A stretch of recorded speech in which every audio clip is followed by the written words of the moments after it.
Bonjour à toi. Alors aujourd'hui, je voulais de nouveau te parler de la prière.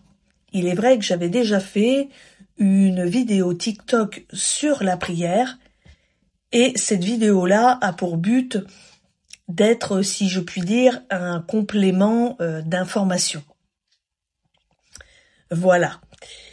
Et donc, beaucoup ont une idée préconçue de ce qu'est la prière.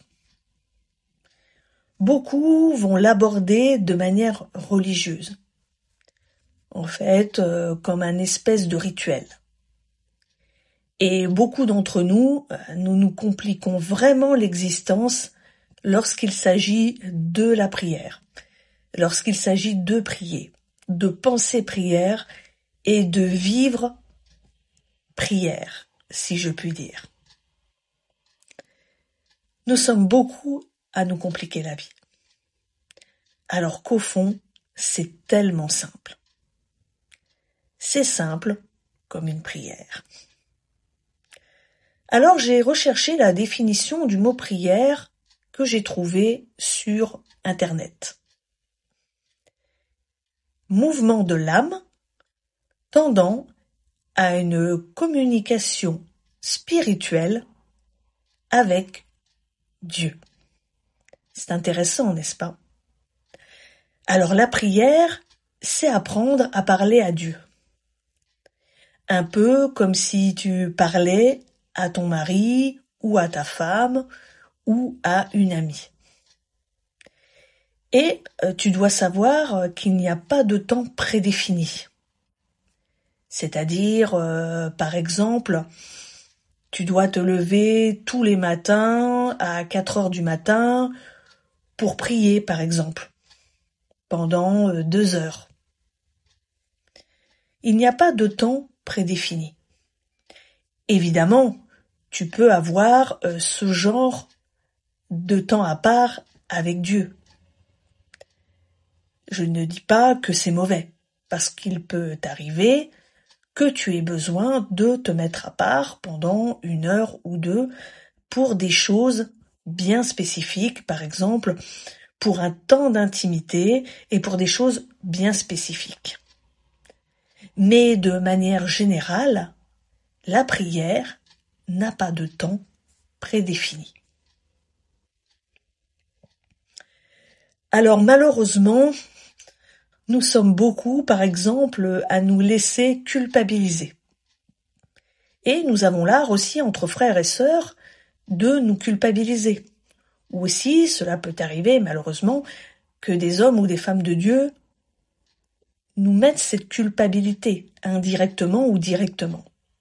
En disant, par exemple, oui, il faut absolument prier 2 heures par jour ou te lever en plein milieu de la nuit pour prier 2 heures par jour. Toi, tu vas prendre cette information et puis tu vas essayer cela. Tu vas faire et puis pendant ce temps-là, tu vas t'apercevoir que le temps ne passe pas très vite.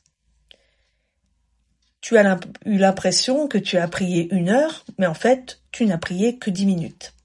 Et tu cherches pendant ce temps-là, pour les 50 minutes qui restent, ou les 1 heure et des poussières qui restent, puisque si on t'a dit de prier 1 heure ou 2 heures par exemple, eh bien tu vas chercher qu'est-ce que je vais bien pouvoir raconter à Dieu pendant tout ce temps-là.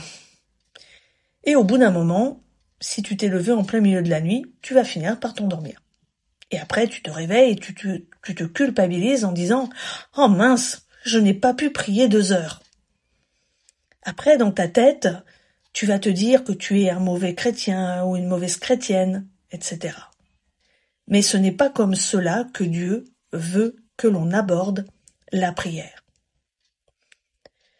En fait, la prière, c'est tout le temps, même pendant tes activités quotidiennes, puisque Jésus habite en toi. Donc tu es connecté à Jésus et tu dois rester connecté à Jésus. Même pendant tes silences, tu es connecté à Jésus. Et ce n'est pas parce que tu vas, par exemple, regarder un film, assis ou assise sur ton canapé, que tu es dans le silence que tu n'es pas en communion avec Dieu. Si tu prends l'exemple d'un couple, l'homme et la femme peuvent très bien être dans la même pièce et pourtant ne pas forcément parler ensemble. Mais ce n'est pas pour autant qu'ils ne sont pas ensemble. Eh bien, avec Dieu, c'est pareil.